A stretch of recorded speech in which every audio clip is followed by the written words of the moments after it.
गुरुदेव भगवान की जय। प्यारे कृष्ण कन्हैया लाल की जय। अथ प्रबोधिनी एकादशी, देवशैनी एकादशी, पद्मा एकादशी महात्म्य। धर्मराज युधिष्ठिर बोले कि हे भगवान, आषाढ़ माह के शुक्ल पक्ष की एकादशी का क्या नाम है और उस दिन कौन से देवता की पूजा होती है तथा उसकी विधि क्या है, सो सविस्तार पूर्वक कहिए। श्री कृष्ण भगवान बोले, हे राजन, एक समय नारद जी ने ब्रह्मा जी से यही प्रश्न पूछा था। तब ब्रह्मा जी बोले कि हे नारद, इस एकादशी का नाम पद्मा है। इसके व्रत करने से विष्णु भगवान प्रसन्न होते हैं और मैं एक यहाँ पौराणिक कथा कहता हूँ, ध्यान पूर्वक सुनो। सूर्यवंशी मानधाता नाम का एक राजर्षि था। एक समय उस राजा के राज्य में 3 वर्ष तक जल नहीं बरसा, जिससे राज्य में अकाल पड़ गया और प्रजा अन्न की कमी के कारण अत्यंत दुखी रहने लगी। एक दिन प्रजा राजा के पास जाकर प्रार्थना करने लगी कि हे राजन, समस्त विश्व की सृष्टि का मुख्य कारण वर्षा है। इसी वर्षा के अभाव से राज्य में अकाल पड़ गया है और अकाल से प्रजा मर रही है। हे राजन, आप कोई ऐसा उपाय बताइए जिससे हम लोगों का दुख दूर हो। इस पर राजा मानधाता बोला कि आप लोग ठीक कह रहे हैं, वर्षा से ही अन्न उत्पन्न होता है। वर्षा न होने से आप लोग बहुत दुखी हैं। राजा के पापों के कारण ही प्रजा को दुख भोगना पड़ता है। मैं बहुत सोच विचार कर रहा हूँ, फिर भी मुझे कोई अपना दोष दिखाई नहीं दे रहा है। मैं आप लोगों के दुख को दूर करने के लिए बहुत यत्न कर रहा हूँ। ऐसा कहकर राजा मानधाता भगवान की पूजा कर कुछ मुख्य आदमियों को साथ में लेकर वन को चल दिया। वहाँ वह ऋषियों के आश्रम में घूमते घूमते अंत में ब्रह्मा के पुत्र अंगिरा ऋषि के पास पहुंचा। वहाँ मुनि अभी नित्य कर्म से निवृत्त हुए थे। राजा ने उनके सम्मुख प्रणाम किया और मुनि ने उसको आशीर्वाद दिया और बोले, हे राजा, आप कुशल पूर्वक तो हैं तथा आपकी प्रजा भी कुशल पूर्वक होगी। आप इस स्थान पर कैसे हैं, सो कहिए। राजा बोला कि हे महर्षि, मेरे राज्य में 3 वर्ष से वर्षा नहीं हो रही है। इससे अकाल पड़ गया है और प्रजा महान दुख भोग रही है। प्रजा के कष्ट को दूर करने के लिए कोई उपाय बतलाइए। इस पर वह ऋषि बोले, हे राजन, यह सतयुग सब युगों में श्रेष्ठ है। इसमें धर्म के चारों चरण सम्मिलित हैं, अर्थात इस युग में धर्म की सबसे अधिक उन्नति है। इस युग में ब्राह्मणों का तपस्या करना तथा वेद पढ़ना ही मुख्य अधिकार है, परंतु आपके राज्य में एक शूद्र इस युग में भी तपस्या कर रहा है। इस दोष के कारण आपके राज्य में वर्षा नहीं हो रही है। यदि आप प्रजा का भला चाहते हैं तो शूद्र को मार दीजिए। इस पर राजा बोला कि हे मुनीश्वरों, मैं उस निरपराध तपस्या करने वाले शूद्र को नहीं मार सकता। आप इस दोष से छूटने का कोई अन्य उपाय बतलाइए। तब ऋषि बोले, हे राजन, यदि तुम ऐसा ही चाहते हो तो आषाढ़ माह की शुक्ल पक्ष की पद्मा नाम की एकादशी का विधि पूर्वक व्रत करो। इस व्रत के प्रभाव से तुम्हारे राज्य में वर्षा होगी और प्रजा सुख पावेगी, क्योंकि इस एकादशी का व्रत सब सिद्धियों को देने वाला और उपद्रवों को शांति करने वाला है। इस एकादशी का व्रत तुम प्रजा व सेवक मंत्रियों सहित करो। मुनि के वचनों को सुनकर राजा अपने नगर को वापस आया और विधि पूर्वक पद्मा एकादशी का व्रत किया। उस व्रत के प्रभाव से राज्य में वर्षा हुई और मनुष्यों को सुख पहुंचा। इसलिए यह व्रत सबको करना चाहिए। यह व्रत इस लोक में भोग और परलोक में मुक्ति देने वाला है। इसकी कथा को पढ़ने व सुनने से मनुष्य के समस्त पाप नष्ट हो जाते हैं। इस एकादशी को देवशैनी एकादशी भी कहते हैं और इस व्रत को करने से विष्णु भगवान प्रसन्न होते हैं। अतः मोक्ष की प्राप्ति के लिए भी मनुष्यों को यह व्रत करना चाहिए। चातुर्मास्य व्रत भी इस एकादशी के व्रत से शुरू किया जाता है। कुंती पुत्र युधिष्ठिर बोले कि हे भगवान, विष्णु भगवान का शयन व्रत किस प्रकार किया जाता है, सब कृपा पूर्वक कहिए। श्री कृष्ण बोले, हे राजन, अब मैं आपको विष्णु के शयन का व्रत कहता हूँ और साथ ही साथ चातुर्मास्य व्रत को भी कहता हूँ। अब आप ध्यान पूर्वक सुनिए। जब सूर्य नारायण कर्क राशि में स्थित हों तब विष्णु भगवान को शयन कराना चाहिए और सूर्य नारायण की तुला राशि के आने पर भगवान को उठाना चाहिए। लौंद मास के आने पर भी यह विधि वैसे ही रहती है। इस विधि से अन्य देवताओं को शयन नहीं कराना चाहिए और न ही उठाना चाहिए। आषाढ़ माह के शुक्ल पक्ष की एकादशी का विधि पूर्वक कराना व उस दिन विष्णु भगवान की प्रतिमा बनानी और चातुर्मास्य व्रत का नियम करना चाहिए। सबसे प्रथम उस प्रतिमा को स्नान करावें, फिर सफेद वस्त्रों को धारण कराकर तकियादार शैया पर शयन करावें व धूप दीप नैवेद्य आदि से पूजन करना चाहिए। भगवान का पूजन शास्त्र ज्ञाता ब्राह्मणों के द्वारा कराना चाहिए। तत्पश्चात भगवान विष्णु की स्तुति करनी चाहिए। हे भगवान, मैंने आपको शयन कराया है। आपके शयन से संपूर्ण विश्व सो जाता है। मेरी आपसे हाथ जोड़कर विनय है कि आप 4 मास तक शयन करें तो मेरे चातुर्मास्य व्रत को निर्विघ्न पूरा करावें। इस तरह विष्णु भगवान की स्तुति करके शुद्ध भाव से मनुष्य को दातून आदि के नियम को ग्रहण करना चाहिए। विष्णु भगवान के व्रत को शुरू करने के 5 काल वर्णन किए हैं। देवशैनी एकादशी से लेकर देवोत्थानी एकादशी तक चातुर्मास्य व्रत को शुरू करना चाहिए। द्वादशी, पूर्णमासी, अष्टमी या संक्रांति को व्रत प्रारंभ करना चाहिए और कार्तिक माह के शुक्ल पक्ष की द्वादशी को समाप्त कर देना चाहिए। इसके व्रत से समस्त पाप नष्ट हो जाते हैं। जो मनुष्य इस व्रत को प्रतिवर्ष करते हैं वह सूर्य के समान देदीप्यमान विमान पर बैठकर विष्णु लोक को जाते हैं। हे राजन, अब आप इसका पृथक पृथक फल सुने। जो मनुष्य देव मंदिरों में रंगीन बेल बूटे बनाता है उसे 7 जन्म तक ब्राह्मण की योनि मिलती है। जो मनुष्य चातुर्मास के दिनों में विष्णु भगवान को दही, दूध, घी, शहद और मिश्री के द्वारा स्नान कराता है वह वैभवशाली होकर सुख भोगता है। जो मनुष्य श्रद्धा पूर्वक भूमि, स्वर्ण, दक्षिणा आदि ब्राह्मणों को देता है स्वर्ग में जाकर इंद्र के समान सुख भोगता है। जो विष्णु भगवान की स्वर्ण प्रतिमा बनाकर धूप, दीप, पुष्प, नैवेद्य आदि से भगवान की पूजा करता है वह इंद्रलोक में जाकर अक्षय सुख भोगता है। जो मनुष्य चातुर्मास के अंदर नित्य प्रति तुलसी जी भगवान को अर्पित करता है या स्वर्ण की तुलसी अर्पित करता है वह स्वर्ण के विमान पर बैठकर विष्णु लोक को जाता है। जो मनुष्य विष्णु भगवान की धूप दीप से पूजा करते हैं उनको अनंत संपत्ति मिलती है। जो मनुष्य इस एकादशी के कार्तिक के महीने तक अश्वत्थ वृक्ष और विष्णु की पूजा करते हैं उनको विष्णु लोक की प्राप्ति होती है। इस चातुर्मास व्रत में जो मनुष्य संध्या के समय देवताओं तथा ब्राह्मणों को दीपदान करते हैं तथा ब्राह्मणों को सोने के कमल के वस्त्र देते हैं विष्णु लोक को जाते हैं। जो मनुष्य भक्ति पूर्वक भगवान का चरणामृत लेते हैं वह इस संसार के आवागमन के चक्र से छूट जाते हैं। जो विष्णु मंदिर में नित्य प्रति 108 बार गायत्री मंत्र का जप करते हैं वह पापों में लिप्त नहीं होते। जो मनुष्य पुराण तथा धर्मशास्त्र को सुनते हैं और वेद पाठी ब्राह्मणों को वस्त्रों तथा स्वर्ण सहित उनका दान करते हैं वे दानी, धनी, ज्ञानी और कीर्तिमान होते हैं। जो मनुष्य विष्णु भगवान या शिव जी का स्मरण करते हैं और अंत में उनकी प्रतिमा दान करते हैं वह सब पापों से रहित होकर गुणवान बनते हैं। जो मनुष्य सूर्य नारायण को अर्घ देते हैं और समाप्ति में स्वर्ण, रक्त, गौ दान करते हैं उनको पूरी आयु की स्वस्थ देह प्राप्त होती है तथा कीर्ति, धन और बल पाते हैं। चातुर्मास में जो मनुष्य गायत्री मंत्र द्वारा तिल से होम करते हैं और चातुर्मास समाप्त हो जाने पर तिल का दान करते हैं उनके समस्त पाप नष्ट हो जाते हैं और निरोग शरीर मिलता है तथा सुपात्र संतान होती है। जो मनुष्य चातुर्मास व्रत में अन्न से होम करते हैं और समाप्त हो जाने पर घी, घड़ा और वस्त्रों को दान करते हैं वह ऐश्वर्यशाली होते हैं तथा ब्रह्मा के समान भोग भोगते हैं। जो अश्वत्थ वृक्ष की पूजा करते हैं और अंत में स्वर्ण सहित वस्त्रों का दान करते हैं उनके समस्त पाप नष्ट हो जाते हैं। जो मनुष्य तुलसी जी को धारण करते हैं तथा अंत में विष्णु भगवान के निमित्त ब्राह्मणों को दान करते हैं विष्णु लोक को जाते हैं।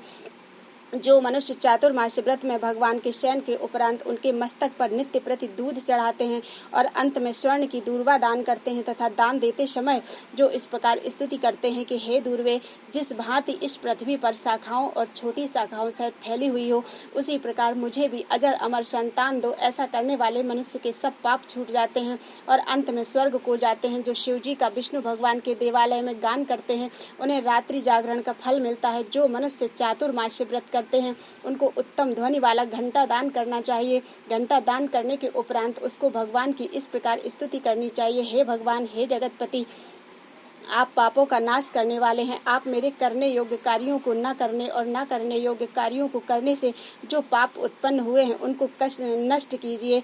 चातुर्मास व्रत के अंदर जो नित्य प्रति ब्राह्मणों का चरणामृत पान करते हैं वे समस्त पापों तथा दुखों से छूट जाते हैं और वे आयुवान, लक्ष्मीवान होते हैं।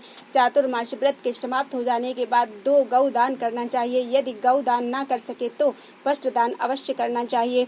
जो ब्राह्मण को नित्य प्रति नमस्कार करते हैं उसका जीवन सफल हो जाता है और समस्त पापों से छूट जाते हैं। चातुर्मास व्रत की समाप्ति में जो ब्राह्मणों को भोजन कराता है उसकी आयु तथा धन की वृद्धि होती है।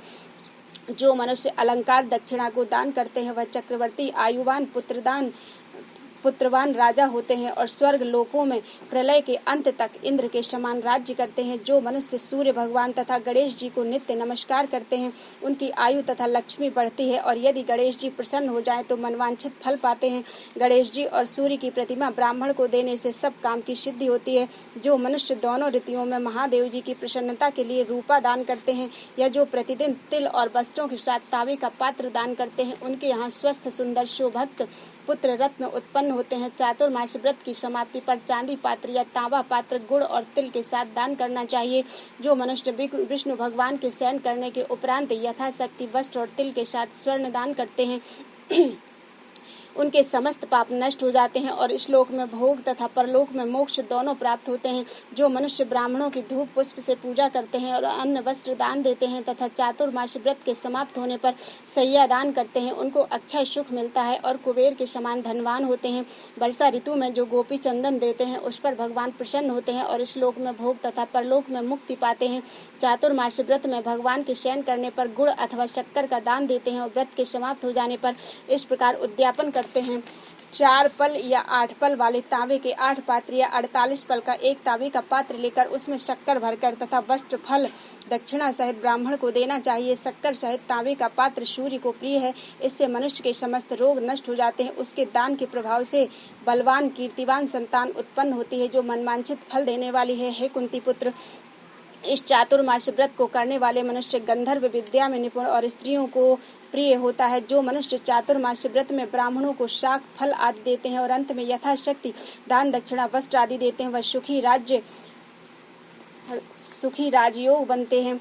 शाक और फल से देवता प्रसन्न होते हैं, अतः उनके देने से देवता प्रसन्न होते हैं। जो मनुष्य इस व्रत में प्रतिदिन 60 मिर्च पीपर का वस्त्र और दक्षिणा के साथ दान करते हैं और व्रत के अंत में स्वर्ण की 60 मिर्च आदि दान देते हैं, वे 100 वर्ष तक जीते हैं और अंत में स्वर्ग को जाते हैं। जो मनुष्य बुद्धिमान ब्राह्मण को मोती दान करता है वह कीर्ति को प्राप्त करता है। जो मनुष्य इस व्रत में तंबाकू का दान करते हैं तो तंबाकू खाना छोड़ देते हैं और अंत में लाल वस्त्र ब्राह्मण को दान करते हैं, वह अगले जन्म में सौंदर्यशाली बनते हैं और निरोगी बुद्धिमान भाग्यवान तथा सुंदर वाणी वाले होते हैं। तंबाकू के दान से इस लोक में गंधर्व विद्या में निपुण और परलोक में स्वर्ग मिलता है। तंबाकू लक्ष्मी और मंगल प्रदान करती है, इसके दान से देवता प्रसन्न होते हैं और अनंत धन देते हैं।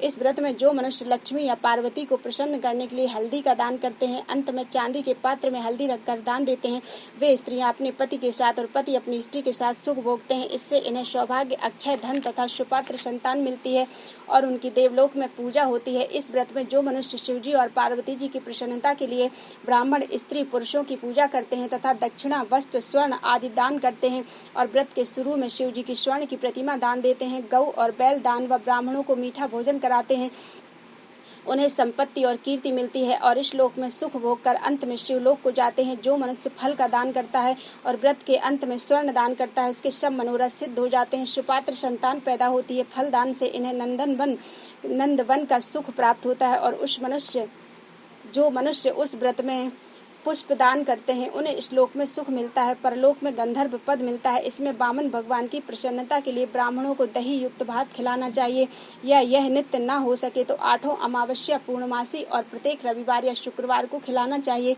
इस व्रत की समाप्ति में भूमि दान न हो सके तो वस्त्र और स्वर्ण से युक्त पादुका दान करना चाहिए। ऐसा करने से इस लोक में धन धान्य पुत्र तथा विष्णु भक्ति मिलती है और अंत में विष्णु लोक को जाते हैं। जो मनुष्य दान तथा आभूषण से युक्त बछड़ा सहित गौ का दान करते हैं वह इस लोक में ज्ञानी और किसी के सेवक नहीं बनते और अंत में ब्रह्मलोक में जाकर पितरों के साथ अनंत सुख प्राप्त करते हैं। चातुर्मास्य व्रत में जो मनुष्य प्रजापत्य व्रत करते हैं और इसके समाप्ति में गौ दान करते हैं और ब्राह्मणों को भोजन कराते हैं, वह समस्त पापों से छूटकर ब्रह्मलोक को जाते हैं। इस व्रत में जो एक दिन छोड़कर वस्त्र और बैलों के साथ 8 हल दान करते हैं और शाक मूल फल आहार करते हैं, वह विष्णु लोक को जाते हैं। जो मनुष्य पयो व्रत करते हैं और अंत में दूध वाली गौ देते हैं, वह विष्णु लोक को जाते हैं। जो मनुष्य दोनों ऋतुओं में केला पत्र और पलाश के पत्रों में भोजन करते हैं तथा कांसे के पात्र और वस्त्र दान करते हैं, वे लोग सुख पाते हैं। इस व्रत में जो पलाश पत्र पर भोजन करते हैं तथा तेल नहीं खाते हैं, उनके समस्त पाप नष्ट हो जाते हैं। चातुर्मास्य व्रत के प्रभाव से ब्राह्मण घात करने वाला, सुरा पीने वाला, बालकों को मारने वाला, असत्य भाषण करने वाला, स्त्री को मारने वाला, किसी के व्रत को बिगाड़ने वाला, अगम्या गमन करने वाला, विधवा गमन करने वाला, ब्राह्मणी तथा चांडालनी से गमन करने वाला, इन सब के पाप नष्ट हो जाते हैं और अंत में निर्वाण पद को पाते हैं। चातुर्मास्य व्रत के अंत में 64 फल, कांसे का पात्र तथा आभूषणों युक्त बछड़ा सहित गौ का दान करना चाहिए। जो मनुष्य भूमि को लीप कर भगवान का स्मरण करके भोजन करते हैं, उन्हें आरोग्यता तथा पुत्र की प्राप्ति होती है, वह धार्मिक तथा राजा होते हैं, उन्हें किसी शत्रु का भय नहीं रहता और अंत में वह स्वर्ग को जाते हैं। जो मनुष्य बिना मांगे हुए आभूषणों से युक्त चंदन सहित बैल दान करते हैं तथा उसे 60 रस चंदन सहित बैल दान करते हैं तथा उसे 60 रस युक्त भोजन कराते हैं, उन्हें विष्णु लोक प्राप्त होता है। जो मनुष्य भगवान के शयन करने पर नित्य प्रति रात्रि को जागरण करते हैं तथा अंत में ब्राह्मणों को भोजन कराते हैं उन्हें शिवलोक की प्राप्ति होती है। चातुर्मास्य व्रत में जो मनुष्य नित्य प्रति एक समय खाकर ही रहता है तथा अंत में भूखे को भोजन कराते हैं उन्हें स्वर्ग की प्राप्ति होती है। जो मनुष्य भक्ति पूर्वक भगवान की पूजा करता है वह विष्णु लोक को जाता है। जो भगवान के शयन करने के बाद भूमि पर सोता है तथा अंत में शय्या दान करता है उनकी शिवलोक में पूजा होती है। चातुर्मास्य व्रत में जो मनुष्य मैथुन नहीं करता वह बलशाली, यशस्वी और लक्ष्मीवान होता है तथा अंत में स्वर्ग लोक को जाता है। जो मनुष्य इस व्रत में उत्तम चावल या जौ सपरिवार खाता है वह स्वर्ग को जाता है। चातुर्मास्य व्रत में जो तेल नहीं लगाता तथा अंत में कांसे या मिट्टी के पात्र में तेल भरकर दान देता है वह विष्णु लोक को जाता है। जो इस व्रत में शाक नहीं खाता और अंत में चांदी के पात्र को वस्त्र लपेटकर दान देता है वह शिवलोक में जाकर ख्याति प्राप्त करता है। जो मनुष्य इस व्रत में गेहूं का त्याग कर भोजन करते हैं तथा सुवर्ण का गेहूं दान करते हैं उन्हें अश्वमेघ यज्ञ के फल की प्राप्ति होती है। जो मनुष्य इस व्रत में अपनी इंद्रियों का दमन करता है उसे अश्वमेघ यज्ञ का फल मिलता है। जो मनुष्य श्रावण में शाक, भादों में दही, कुंवार में दूध और कार्तिक में दाल को त्याग देते हैं उन्हें निरोगी काया प्राप्त होती है। जो स्नान करके भगवान की पूजा करते हैं वह स्वर्ग को जाते हैं। जो मनुष्य इस व्रत में मीठा, खट्टा, कड़वा पदार्थ को त्याग देता है वह समस्त दुर्गुणों से छूटकर स्वर्ग को जाता है। जो मनुष्य भगवान को स्मरण करते हैं उन्हें स्वर्ग की प्राप्ति होती है। जो मनुष्य इस व्रत में पुष्प आदि का धारण काल छोड़ देते हैं वह स्वर्ग लोक को जाते हैं। इस व्रत में जो मनुष्य चंद्रायण का व्रत करते हैं वह स्वर्ग लोक को जाते हैं। जो मनुष्य इस व्रत में एकमात्र दूध पर ही जीवन निर्वाह करते हैं उनका वंश प्रलय के अंत तक चलता है। जिस दिन भगवान शयन करते हैं उस दिन ब्राह्मणों को दान, वस्त्र तथा भोजन कराना चाहिए। यह समस्त दान वेदपाठी धार्मिक ब्राह्मण को देना चाहिए। चोरी करने वाला, मद्यपान करने वाला, अगम्यागमन करने वाला, अधर्मी, शास्त्रों का निरादर करने वाला, मिथ्या बोलने वाला, अन्य त्याज्य कर्म करने वाले ब्राह्मण को दान देने से उल्टा पाप लगता है तथा नरक की प्राप्ति होती है। बोलो वृंदावन बिहारी लाल की जय। बोलो एकादशी मैया की जय। ओम जय एकादशी, जय एकादशी, जय एकादशी माता। विष्णु पूज व्रत को धारण कर भक्ति मुक्ति पाता। ओम जय एकादशी माता, तेरे नाम गिनाऊं मैया भक्ति प्रदान करनी। गुण गौरव की देनी माता शास्त्रों में वर्णी। मार्गशीर्ष के कृष्ण पक्ष में उत्पन्ना होती, शुक्ल पक्ष में मोक्षदायिनी पापों को धोती। पौष मास के कृष्ण पक्ष में सफला नाम कहे, शुक्ल पक्ष में होए पुत्रदा आनंद अधिक लहे। अजा भाद्रपद कृष्ण पक्ष की परिवर्तिनी शुक्ला, इंद्रा अश्विन कृष्ण पक्ष में व्रत से भवसागर निकला। पाशांकुशा है शुक्ल पक्ष में पाप हरनहारी, रमा मास कार्तिक में आवे सुखदायक भारी। देवोत्थानी शुक्ल पक्ष की दुखनाशक मैया, लौंद मास की करूं बिनती पार करो नैया। ओम जय एकादशी, जय एकादशी, जय एकादशी माता। विष्णु पूज व्रत को धारण कर भक्ति मुक्ति पाता। ओम जय एकादशी माता। बोलो एकादशी मैया की जय। आधी एकादशी भूल गई, आरती दोबारा फिर से रिकॉर्ड करेंगे, ठीक है।